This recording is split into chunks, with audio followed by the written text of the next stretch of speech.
Hi guys, welcome once again to Sew with Liza. Today I'm sharing a trick that I've been using over the years to keep my seam ripper and my scissors in one spot. So we all know that as designers, seamstresses, one of the two things that get missing a lot that makes you go crazy is your seam ripper, and then pretty much very important. They are one of the most important things when it comes to sewing, but they seem to kind of grow a leg and just run away. And over the years, instead of going cuckoo in the head because of these two little things, I came up with a way to keep them where they're supposed to be when I need them. So I invested in buying quite a number of them and made did some things to them and made them stay where I need them to stay when I need them so I can find them. So what I did was I bought this is a roll of elastic. I'm deliberately using elastic because it stretches and it's not gonna restrict. I don't need a long rope to have it to use it, and it can stretch. So I've always had this or this size or this size. They are at Walmart, this little size, whether white or black. I've been using this. So I removed one of this from my machines just to experiment. So another thing that I did to make my sewing room, have more cohesiveness or have more just a good process is I only use this particular black scissors for fabric. So every one of my machines have this scissors tied to them, and then I have a seam ripper tied to each machine. But when it comes to cutting paper, we all know that you can't use your fabric machine as your fabric scissors to cut paper. So what I did is I have this colored scissors that only used for paper, and I keep them here because I hardly use them. They don't run away like the ones that I use for fabric, so I just leave those here there. So what I do is I take my my scissors, I cut however elastic that I want, I tie it to it,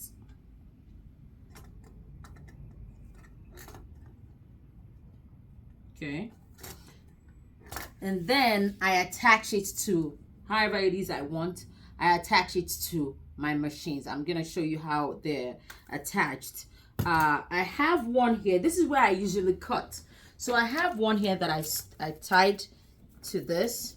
So I made this a bit longer so that it can, even though it's all messed up now, it can go with me a little while away. I have a long table, so you can come over here. I have another one here. I have one there just in case I forget this and I'm doing something over there. And I have one in that corner over there with a seam ripper. And on that end, that's where we usually do embellishments. I have a little scissors attached to that end of the table. So pretty much around this table, there are scissors attached. I tied them, and I used a hammer and a nail to have a place to hang it. So this just hangs here, and it's always here. It never leaves. Everybody that comes in here, interns, workers, anybody that comes in here, I show them that they cannot be taken off. So what I do with I have two types of seam rippers. I have this type, and then I have this type. So you can see that this is tied. This belongs to a scissors that is out now. So this is another type of seam ripper that I use. You see that this is tied down. So but for this type of seam ripper, what I do is I get my we all know this is a Lord Jesus name, what's it called again? Wood burner. A wood burner. I'm sorry. So I take my this particular so now this particular one is important because it has this kind of small thingy here and it's flat, so you can easily poke a hole in it, as opposed to, I don't know, there's another one that has kind of like a thick bottom. That one you can poke a hole. So I take this. Now we all know we have to be careful with this what's it called, with the wood burner. So I take it and then I create a hole. There we go. I create a hole and I make the hole a bit bigger. There we go. So be careful with that. And then I take my elastic